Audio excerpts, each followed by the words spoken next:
Everywhere you look around, there's a logo connected to a company, whether big or small.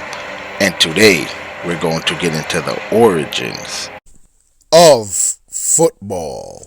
When it comes to the beloved sport of football, this actually did have its origins in the medieval period.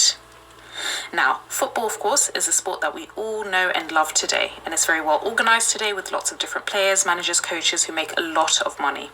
However, it did not start like this. So over 1,000 years ago, a small army from Denmark actually showed up on the English coast, and they tried to steal as much as they could before sailing away again. However, the English fought back. Now, the leader of this Danish mob was captured, and the angry English mob chopped off his head. Now, the men then split into two groups and kicked this chopped, severed head around amongst each other. And this is basically how football in Britain began. Now, the game soon became known firstly as mob football during this period, when all men from one village played against each other.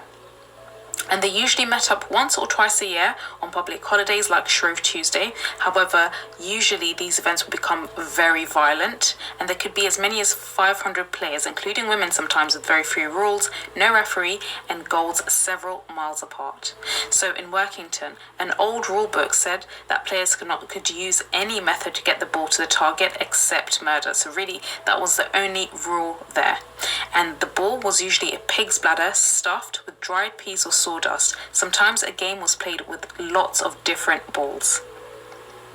In 1321, the Pope did issue a special letter of forgiveness to a player who had accidentally killed an opponent, and a few days later, a Londoner wrote that players used to retire home from battle with bloody heads, bones broken and out of joint, and bruises that will shorten their days. That therefore, of course, shows us that football initially during the medieval period was exceptionally violent. In 1450, players in some towns introduced a new rule to try to reduce the number of accidents. The ball could only be kicked, not carried or thrown. Of course, football did get into its own issues during this time.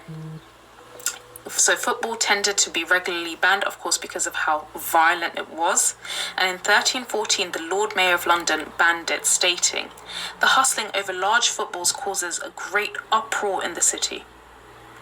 Now, despite the threat of imprisonment for anyone continuing to play, the ban was regularly ignored. And in 1331, King Edward III became the first king to officially ban football by royal decree.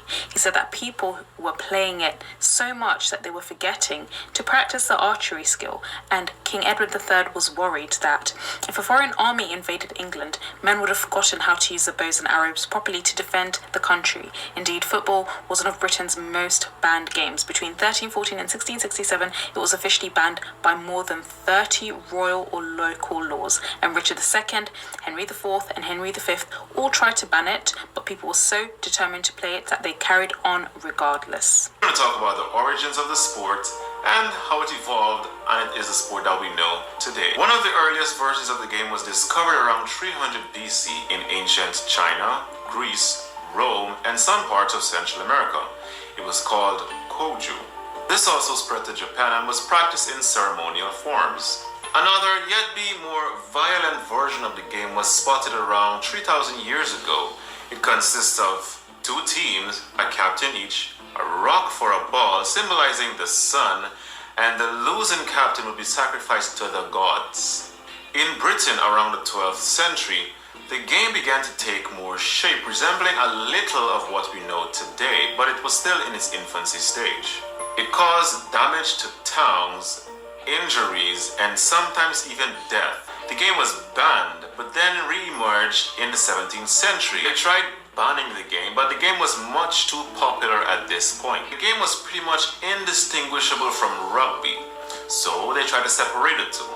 One where you can touch the ball, this was called rugby, and the other using exclusively foot, known as Eton, and would go on to be called association football. Rugby was called the running game, and Eton would be called the dribbling game. This is where rugby's origin really started. Then finally in 1840, there was a meeting at the Cambridge University to somewhat formalize the sport. In 1863, a lot of the more modern rules began to appear. And from there its history, the game took off and is what we know today as football or soccer.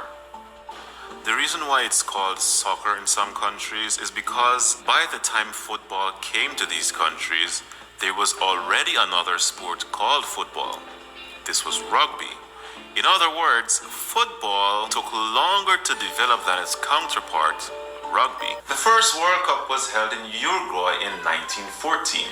The oldest known football club is called Notts County, started in 1862 and exists even on today. Women didn't really join the sport until the late 19th century. The first international match was held between England and Scotland in 1972. No one scored.